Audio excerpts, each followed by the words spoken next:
Welcome to the PR Maven Podcast, a podcast all about growing your network and building your brand through traditional and digital networking techniques. I'm Nancy Marshall, the PR Maven and CEO of Marshall Communications. I've been strengthening brands through PR for over 35 years, and now I'm celebrating the success of executives, influencers, business owners, and entrepreneurs from all around the world, all of whom have cultivated their brands and broadened their networks through traditional and digital networking methods. Each week, I interview one of these interesting and influential individuals and provide an opportunity for you, the PR Maven Nation, to gain insights from their strategies and stories. So stay tuned for this week's episode, and thanks for listening.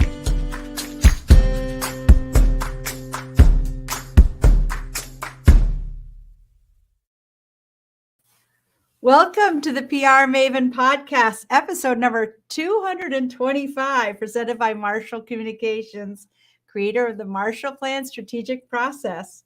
For those of you new to the show, I'm your host, Nancy Marshall, the PR Maven and CEO of Marshall Communications. And today I feel like we have a very distinguished guest because I watch News Center Maine pretty much like all day, every day. I have it all day, every day. I have it on in the background while Bless I'm you. working. We could use 100,000 more like you. Well, I don't know. We could. I sometimes will tweet things to people. I don't know if I tweet to you, but I sometimes live tweet like to Hannah Yeshivi, and I do enjoy doing that. Anyway, I'm supposed to be introducing you. Sorry, I'm already disrupting the flow. So this is Rob Caldwell, who has been an anchor and reporter at News Center Maine for many years. We're gonna get into that in a moment, but welcome, Rob. It's so nice to have you here. Thank you. Pleasure to be here, Nancy. Yeah. So Rob Caldwell is an anchor and reporter for the NBC television station in Maine, WCSH in Portland, and WLBZ in Bangor. He's done thousands of interviews, and it's a little bit daunting, I have to say, to be interviewing him, but we'll see how I do. But over the 41-year career, you couldn't be old enough for that. The numbers don't lie. I sometimes try to stretch the truth, but the numbers don't lie. Yeah, well, my career is nearing that as well. So we just might as well be proud that we're still ticking. We're still relevant. I'm grateful. I'm grateful that I'm still working. Yes, and relevant. Yes. And you've received many honors and accolades that include the regional Emmys and the National Edward R. Murrow Award. So since 2003, he has been co-anchor of 207, which is one of my favorite shows. And I'm not just saying that, but I do love 207. It's a news magazine show that airs weeknights at 7 p.m. And in 2015, he was inducted into the Maine Association of Broadcasters Hall of Fame. Congratulations on that. Thank you.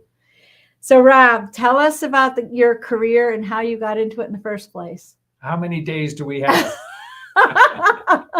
I am one of those people who had no plans to get into broadcasting or to get into journalism. And it was a matter of good fortune that I ended up in this line of work. I got out of college and I had no idea what I wanted to do. None. And I came back home with kind of my tail tucked between my legs. Home was where? Home was in Yarmouth. And my first job after 4 years of college was driving a cab for Town Taxi in Portland. And I did that for about 3 hours. And I realized this is not the career that I'm interested in pursuing. I had some nasty encounters in just that short time, including another cab driver who reached under his seat, picked up a tire iron and showed it to me and said, "You really need one of these." Gosh. And then another one who told me that if I really wanted to make money, I needed to be able to tell guys who got in the cab and asked for a prostitute where they could find one. Oh, no. And so I decided, no, that's not for me. So then my next job was a step up, and I was a bellhop at an inn in Yarmouth. And I just did that for a few months until it closed at the end of the foliage season. And then I got a break and I became an intern at a radio station in Portland, WYNZ AM and FM. Unpaid intern, but I got to hang out in the newsroom. And it was a really good small market radio news operation with some talented people who were kind enough to show me how things worked. I'd always been interested in news. I'd always been interested in current events. I'd always been fascinated by history. I liked writing. So I brought some of those elements with me, even though I didn't have the journalistic training. After working as an unpaid intern for a few months, they gave me a part-time job there and as a reporter. And I went and I covered Portland City Council meetings and planning board meetings and other exciting things like that. And then I'd been there almost a year. And I saw an ad in the Main Sunday Telegram. WLBZ in Bangor was looking for a general assignment reporter. And I applied after seeing that ad, and I got hired at News Center. And that was just over 40 years ago. And you moved to Bangor. Moved to Bangor, worked for 2 years. Got an apartment there. Got an apartment there. Loved it. It was so much fun. Interesting every day. I got to travel over around a part of Maine that I didn't know that well, Washington County, Piscataquis County, Aroostook, doing all kinds of stories. General assignment reporter, you never know what you're going to do. You could be talking to the governor one day. You could be talking to a lobsterman the next day, a logger the next day, a homeless person the next day. It was great. I loved it. And then you were transferred to Portland from Bangor? I applied for an opening down here, and I arrived at WCSH in November of 1984, after almost 2 years in Bangor. And this is where I've been ever since. Yeah, I know. I mean, you're probably one of the longest running employees there now, or at least on air people. I'm now the longest on air one since Pat Callahan retired. Right. Just about a month ago, I am now the longest on air. I have the longest on air run of anyone there. Although there are people behind the scenes, there are 3 directors in the production department who've all been there longer than I have. That's remarkable. Yeah. Wow. Yeah. Well, I think one of the things that I think I like the fact that there's not a lot of change there. I mean, for some reason that's comforting to me as a viewer. Although I have to say I do like the new people that come on. Well, I think you need to have that mix. You need Right. to have some people who have the institutional memory and know, what was going on in Maine regarding whatever, pick the issue.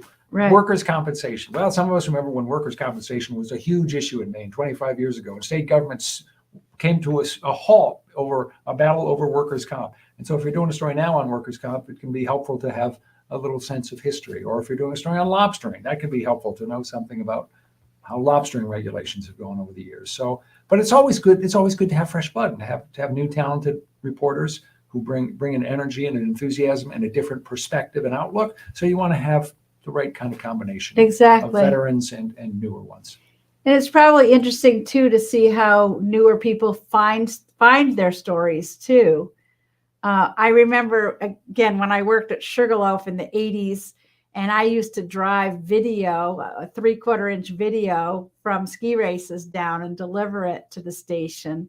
And Bill Green would make an exception and take the video because otherwise you guys didn't really take any footage from anybody Right. That you hadn't shot. Well, I feel, honest to God, I look back and I can't believe it's like you'd think that I had started in an era when we were writing on parchment with quill pens or something. Because when I was working in Bangor, we used to put our tapes on the bus.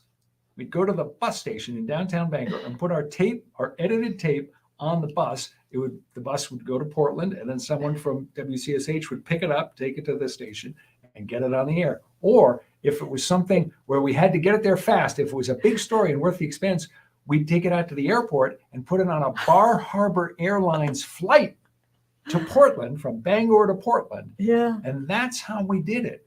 And of course, nowadays, we can get video and images just like Instantly, that from yeah. viewers who are Right. right on the scene. Exactly. So That's one of the big changes is, again, the station used to make such a big deal about how they wouldn't accept any video that wasn't shot. And then now when I see things that you guys are taking off of people's social media feeds. Yeah. So if there's something dramatic that happened, if there's a snowstorm and there's a 42-car pileup on the turnpike or something, well, the people who are there taking pictures or video with their phones have got these great images. And it's, if the accident happens 90 minutes away from us, they've got images that we can't get, and they get them to us right away. And so that's right. It's remarkable how much different things are. I know. Yeah. That's what happens when you stick around long enough. I know. Well, again, you're talking about putting tapes on planes, because again, when we had a big snowstorm, I would be the one that had to drive the video to the Portland Jetport to put it on a plane to Atlanta for the Weather Channel. So we would fly video down, yeah, and then they would air it, yeah. And we had meteorologists there that, they loved getting those snow shots from the state of Maine. That's good stuff. That's good stuff. Yeah, but getting back to how some of the newer reporters, again, I can imagine they might not have the network. I mean, you have a very well-established network of contacts and news sources where they might not have that, but they might be looking at Twitter, for example, and getting their news from Twitter. That's absolutely true. They are so much more savvy than I am with all social media platforms. So much more savvy. Basically, the cantaloupe that's on your kitchen counter at home right now is more savvy than I am when it comes to social media platforms. But it's indispensable, of course, that you have journalists who can use those tools to the fullest, and they can, and they're great at it. So I have to rely on my old wiles and old ways. Well, I also know, I mean, one of the reasons you're here today is because I see you walking around Portland, and sometimes I'll honk my horn or I'll wave and yell out the window at you. And so you've literally got your nose to the ground on the sidewalk looking for stories. I do. People stop me on the street pretty regularly, and they have an idea or a comment or something. In fact, I'll tell you about one good story that I got, I guess it was about a year ago. And I was just walking down Congress Street here in Portland, and a guy asked me if I'd ever been in the Mechanics Hall building. Oh, yeah. And that building dates back to before the Civil War, and it was built by craftsmen and artisans. And the idea was to create a library for these workers so that they could further their skills. Because public libraries at the time there were only maybe I think 20 or 30 in the entire U.S. public lending libraries. So if you wanted to learn on your own, teach yourself, then you had these trade libraries. And that's what the Mechanics Hall was built for, was the dissemination of knowledge. So it's this great building that they're trying to bring into the community more now. So the guy stopped me, gave me a little 2-minute pitch, said, would you be interested? And I said, well, let me come by and look at the building. I said, I've been in there once, but I haven't really gotten the full tour. I said, let me come in, get the tour, and then I'll decide if I want to do the story. So went in there, liked it, very interesting, did the story, came out well. It was a good story. I saw it. But that was a story that came about solely because I was walking down the street and a guy stopped me and said, hey, would you consider doing a story on? Yeah, that's great. And it was a great story. And aren't they doing fundraising and trying to do more improvements? That's part of the reason why they want to get some attention is because they need to do fundraising. Everyone in Maine knows how much it costs to keep up an old building. They've got the classic problems of a roof that leaks when the snow is melting and the freezing and the thawing. And everybody knows what these kinds of problems are. And it's an old building, but a beautiful building. And they're fixing it up. Yeah, that's nice. That's nice. And that you were able to help them. That must feel good too. Well, I got a good story out of it. That's my interest. Right. I'm just looking for a good story, like the way a shark moving through the ocean is looking for its next meal. So you're a master of interviewing, and I watch your interviews all the time and enjoy that. And so if you're giving advice to others, what advice would you give to our listeners of the PR Maven podcast on that, how they can become better at interviewing? I think maybe the single most important thing is to have a genuine curiosity about whatever it is you're talking about with the person, and to have a curiosity about the person, not just the subject, but the person. So, yeah, if I were talking to you, I'd want to know about your business, but I'd also want to know about you. Where'd you grow up? Did you have brothers and sisters? What did your parents do? What were your favorite times as a kid? What were the worst times as a kid? And on and on. As you said, how many days do we have? I'd be happy to tell you. Yeah. So it's just that the curiosity, I think, is hugely important. Right. And it also, it puts people at ease and makes them want to tell you their story. Right. If you are truly interested in their exactly. story. And people can feel it, whether you're just doing your job or whether you truly are interested. So that's a huge part. Another really important element, and this is not rocket science, none of this, but another really important element is simply preparation, to know something about the person you're interviewing and whatever it is you're going to be talking about. Right. And especially if it's something that is not in your wheelhouse, then you really have to do some more homework. So if I'm talking to someone, let's say that this year a professor from Maine won a major prize in chemistry, and he was in some specialized field in the world of chemistry that he or she had made a major breakthrough in. Well, I would need to do some preparation on that. I can't wing that.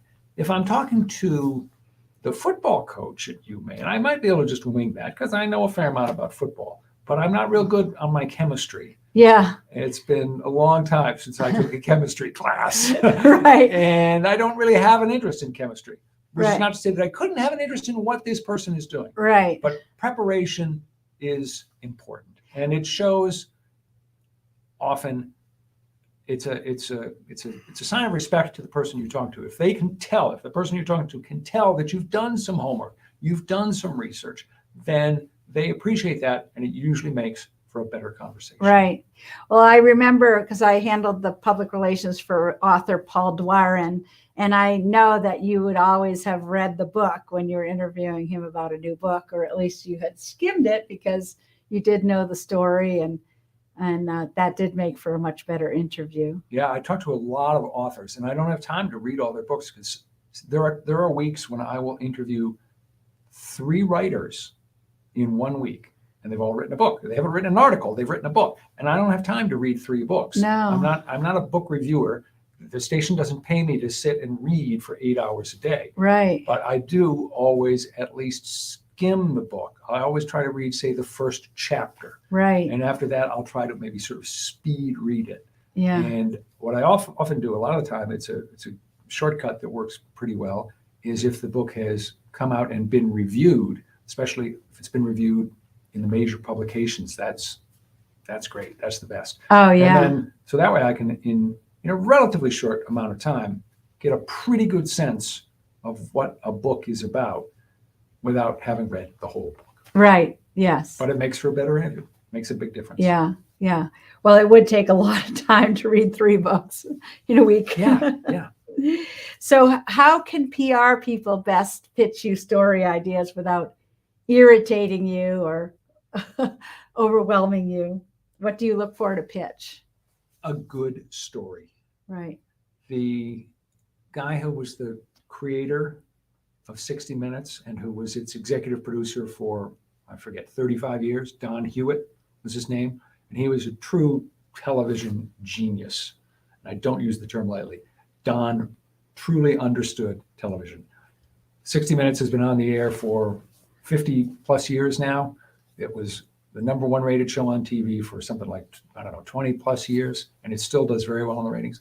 Don was always asked, what's the secret to 60 Minutes? What's the secret to 60 Minutes? Why is it so successful? Why do people watch it? He said, it's very simple. 4 words, tell me a story. Right. And that's what I want to hear in a pitch, or from anyone, whether it's a pitch from a PR professional or from the person I meet on the street. Right. What's the story here? Why is this a story that people will want to hear? Right. I don't want to pitch it if you're a PR person representing, I don't know, restaurants in Maine. Right. Okay, that's good because most people go to restaurants at some time or other.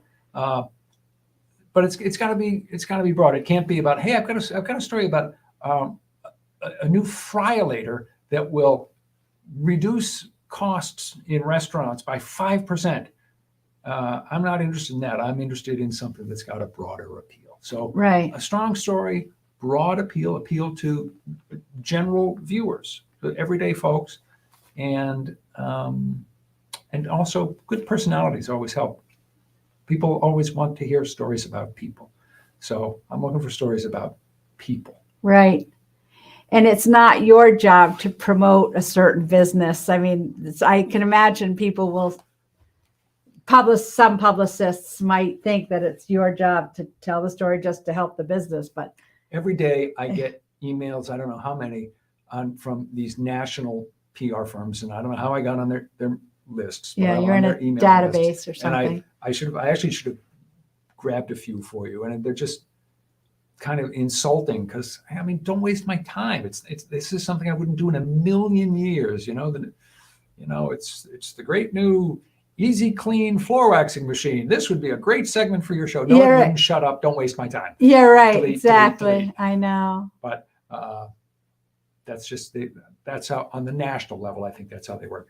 They can say to their clients, "Oh, I got 10,000 media outlets on my list, and I'm going to email every one of them, and we'll make something happen." Well, it's not happening with me. Yeah, right. Exactly.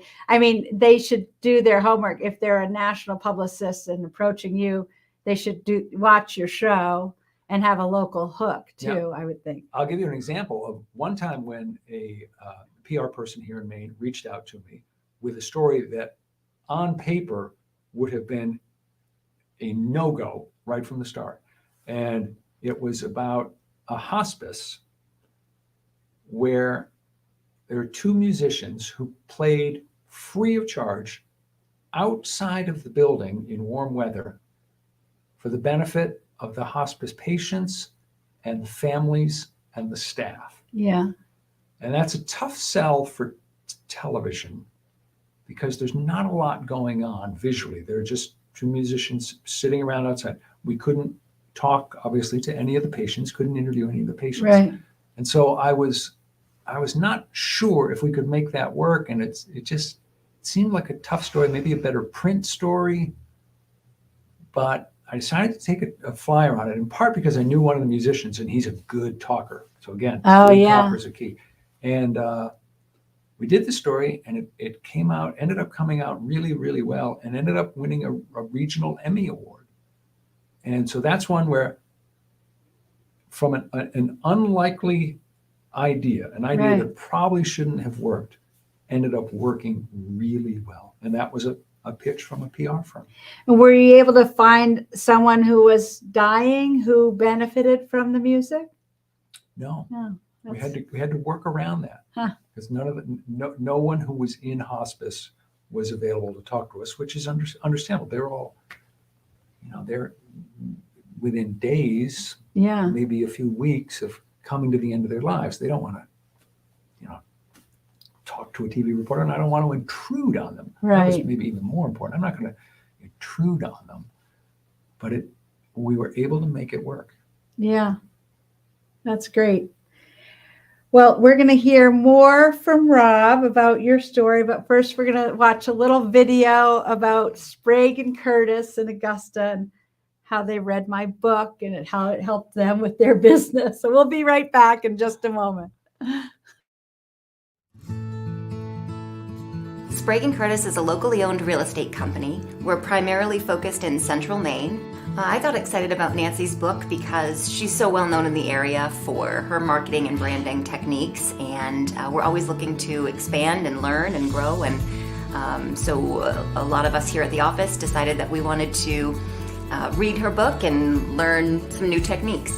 It benefits Sprague & Curtis to have a large brand and audience, because there can often be multiple years between transactions with clients. So it's important to network with them and stay in touch with them in those in-between periods. And this book really helped us learn some techniques and methods to continue to do that.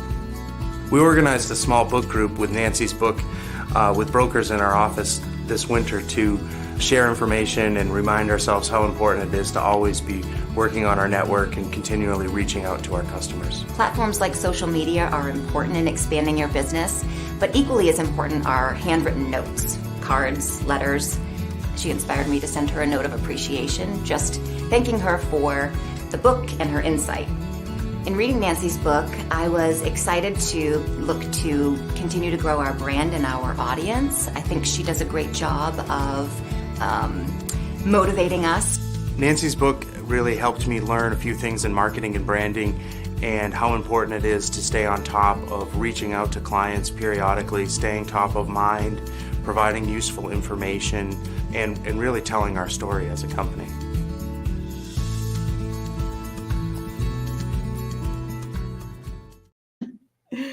So we're back with more with Rob Caldwell. And while we were watching that video, I was saying that I try to impress upon people that you need to use both old-fashioned and new-fashioned ways of connecting. So social media plus phone calls or letter writing. And Rob said he has a story to tell. When you reached out to me, you did it with a handwritten note, right? Yes, I did. Yeah. In the mail. And it works. That matters. I've told other reporters before that if you want to break through the clutter and really reach someone who's hard to get, who you know is going to be a tough person to get to talk, I've told them, send them a handwritten note. And I'll give you an example of a time when I was trying to get someone who lives in Maine, who's fairly well known. I won't say who she was, but she's kind of a celebrity. And I couldn't get any contact information because she's quite private. So I thought, but I didn't know what town she lived in. And so I just sent a handwritten note to so-and-so, the town. I didn't even have a street. But I just said it's a fairly small town. It's not in Maine. It's in Maine. So that was all I said was the person's name and the town. And did you even have the zip? Yeah, I had the zip. I can figure out zip codes, Nancy. And she got back to me and did an interview, and it was great. Oh, isn't that amazing? So, yeah. I guess I could say who it was. It was Nina Blackwood, who was one of the original VJs on MTV. Oh, wow. And I knew that she lived in Maine because she used to go to a store where my then girlfriend, now wife, used to work. And my girlfriend said to me, Nina Blackwood comes in here. You want to do an interview with her? And so anyway, I ended up doing a story with her. But I couldn't get a phone number. I couldn't get an email. She wasn't on social media. Yeah. I just sent Nina Blackwood in the town. Mailed it off, and I got her. And it was because of the handwritten note. The handwritten notes should not be underestimated. Well, I know, and I tell a lot of young people, if you really want to be different, if you want to differentiate yourself, like if you have a job interview, send a handwritten note in the mail and you will be remembered for that. The general manager for the radio station where I started working, where my career began, over the years, he sends people cartoons. He sees a funny cartoon in the New Yorker that relates to that person. So if he saw something that related to PR, he would cut that cartoon out and he would send it to you with about a 2-sentence handwritten note. Just, Nancy, thought you'd get a kick out of this. Good one, huh? Yeah. And he told me, and he would do that like every couple of years. He'd send me a little more often. And he told me a line that I've always remembered. He said, when I reach out to those people, and he would do this especially with prospective advertisers, he said, they don't always buy ads from me, but they always take my calls. Right, exactly. And I thought that was a great point. You establish that kind of a rapport, and people will always take your calls. Right. And keeping track of people's birthdays and sending a birthday card in the mail is another good technique for staying in touch. Yeah. Yeah. So how have people's television watching habits or how they're consuming television, how has that changed over the course of your career? I don't have any particular insights to offer. I think everybody pretty much knows what has happened. the media world has just splintered in ways that I never would have dreamed of. I mean, when I started, CNN had just begun. There were no other cable networks, and CNN wasn't a player back then. And everybody got their news, their broadcast TV news from ABC, CBS, and NBC, or the local affiliates of those networks. Right. And everybody read the newspaper every day. Right. Depending on where you lived, you read the Portland Press Herald, you read the Bangor Daily News, you read the Kennebec Journal, whatever, you read the local paper. And quite possibly that's all you read.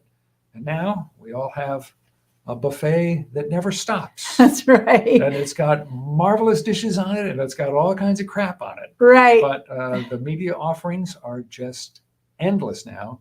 So of course the audience has splintered and the audience has shrunk. So we don't have as many people watching. We still have a good sized audience. We still reach a lot of people, but it's not what it was before technology changed everything. Right. And there weren't podcasts. I mean, who would have thought there'd be a podcast that could be live streaming on YouTube or LinkedIn or Facebook? Yeah. I mean, when I started, there were no podcasts. There was, of course, no satellite radio. There was no email. Right. There were no cell phones. We used to, when we were out in the field, we had to find a payphone or ask someone. If we were at somebody's house, we'd have to say, "Can I borrow your phone?" And it's an 800 number that I'm calling back to the newsroom, so you won't get a long distance charge for this. Right. And it just seems like another world. I just kind of wonder, how did that happen? But clearly it did. I know. And how people raised children when they couldn't reach them on a cell phone. There's so many things. Yeah, so many things. So many. So how does News Center Maine use social media to promote its programming or its personalities? And do you use social media to promote your shows? We've got a whole digital team that works on that. Obviously works. There are no hard walls, but there's a digital team that is really focused on the website and the app, News Center Maine website and app, and also then using Twitter, Facebook, whatever other platforms to just get our news out to people and to engage people. But everyone in the newsroom is involved in these kinds of things. Now, I am the exception. I am, to be honest, probably less involved in social media than anyone else in the building. And you don't feel any pressure to become? Is your boss including that in your annual review? Actually, he is. I would think so. Yeah. No, there's pressure, and I do a few things. Yeah. But not a lot. Yeah, it is time consuming. I mean, that's the thing. Yeah. That's a lot of it. There are more things to be done in the day, but of course, no more time in which to do them. Right. So nowadays, to just give you one example, every significant story I do has to have a web story that goes with it. Well, I've already put a lot of time into preparing the broadcast story, and writing for broadcast is different from writing for, I'll call it print. It's not print, but writing for digital. Right. And so I can't just take the story that I wrote for broadcast and just put that transcript on our website. It doesn't work. So stories have to be rewritten. It takes a fair amount of time. Maybe it takes 45 minutes. If I have to do 2 of those a day, it might take an hour and a half. That's an hour and a half out of my day that never used to be out of my day 25 years ago. Right. And of course, all these things add up, and there's just more to do. And of course, no, we're not allotted more time, or well, I mean, they might say, sure, just work 10 hours a day, work 11 hours a day. Right. But that's not really a good solution. No, because you need to do your walks. I gotta get out and get my walking in. Yeah. How many steps? Do you track your steps? Do you do? No. 10? Do I look like I would have one of that type of technology? I don't have an Apple Watch. Good Lord, no. No, I don't have any of that stuff. You just go for a walk. I just go for a walk, and I pretty much know what the distances are. Yeah. So that when I walk from the newsroom to Monument Square to get a sandwich, I know that's about a quarter mile. So when I walk, the round trip is a half mile. So that's okay. Yeah. And if I walk down to get a haircut, I know that's a little more than a half mile. So that's about 1.25 miles round trip. So I Okay. keep track of it. And I try to do at least 5 miles a day this time of year, more when the weather's good, more like 6 or 7 in the Wow. nicer months. And we were just talking about weightlifting at the YMCA, and because you're doing a story on that tonight, but is that something you engage in, is weightlifting? You've seen me walking in the morning to the gym. Oh, okay. I'm wearing my shorts. It's January and it's 14 degrees outside. And I'm wearing my shorts and I don't think you do it anymore, but the first couple of times you said, "Why are you wearing shorts in winter?" Yeah. And I say, "Well, I'm just going to the gym. It's only a 5-minute walk. I'm just going to the gym." So I do go to the gym just about every day. I think when I see you, I'm going to Pure Bar, which is my class at 5:45 a.m. Yeah. So this is one of the few skills I have in life, Nancy, is I can read while walking on a treadmill. Oh, good. So I got a bad back. I don't run. Yeah. I walk on the treadmill, and I can read. So I can read newspapers and magazines, which is a good way to get information. And of course, you're not reading on a device. You're actually reading the paper Correct. version. Correct. Yeah. Good. Well, I mean, Lisa DeSisto is a friend of mine, the publisher of Maine Today and the Portland Press Herald, and she would say, "Keep reading that newspaper, Rob." And actually, the Press Herald and News Center Maine have a nice relationship. There's a partnership between the two. Yeah. And so we help them out with some things. They help us out with some things, and it's a good arrangement. That's good. You share a similar audience. Yeah. Yeah. Okay, so now I love the News Center kitchen. We were talking earlier about Rory Strunk, and he has Maine Studios. So, what do you look for in a chef or a restaurant to feature? And do you eat all that food? It looks really good. Let me answer the second question first. Okay. I usually don't eat the food on air. Why do I not eat the food on air? Because I always need to be talking.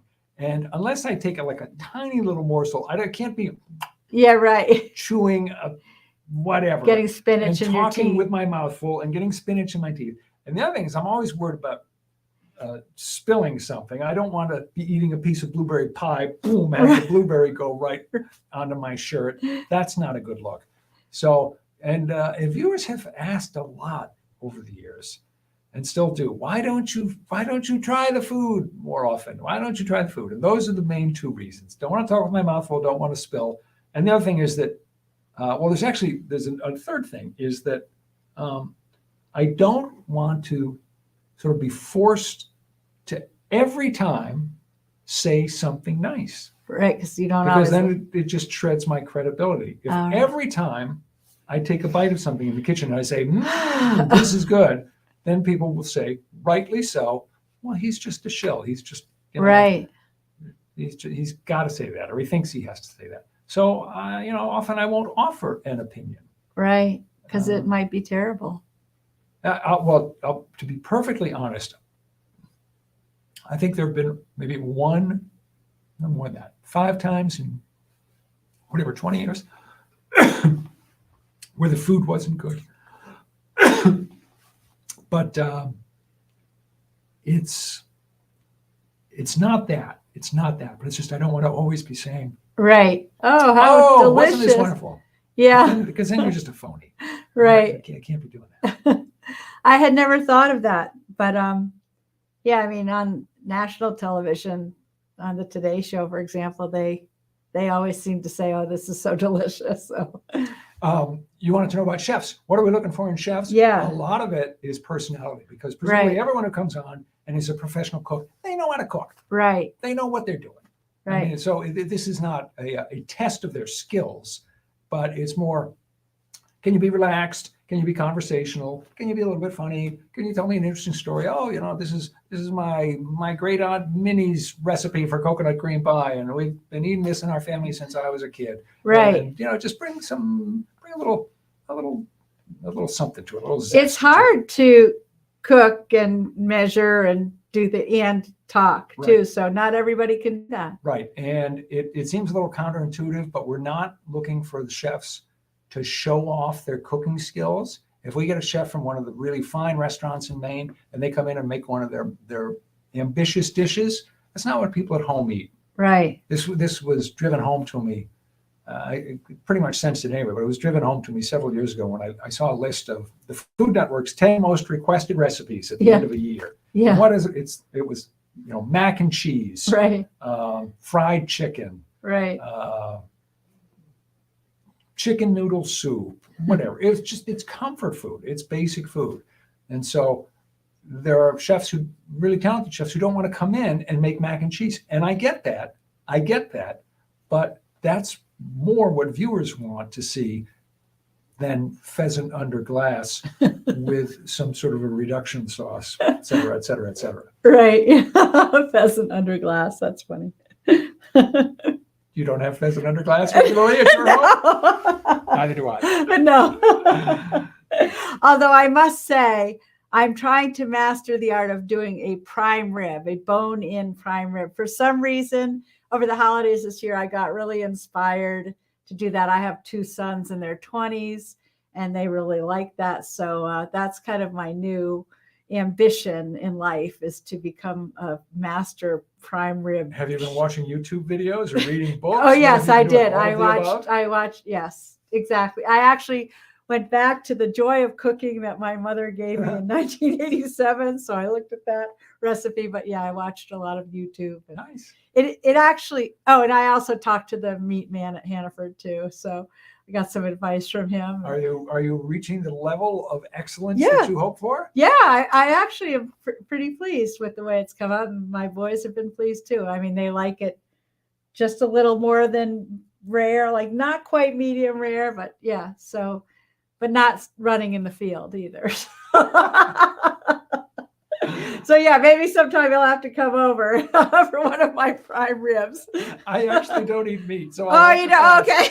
All right. Well, maybe I'll prepare it for you on the show. Well, you can figure out the vegan prime rib. Give me a call. Yeah, right. So is there a book, a podcast, or an app that has helped you in your career and your life, and why? There is. When I was a freshman in college, I thought, as I headed off to college, that I would very likely want to become a lawyer. And that was a couple of things. Is the summer of 1973, when the Senate Watergate hearings were televised, I was only 13 years old, but I was riveted by them. And I spent a lot of time watching them, geeking out on the Watergate hearings.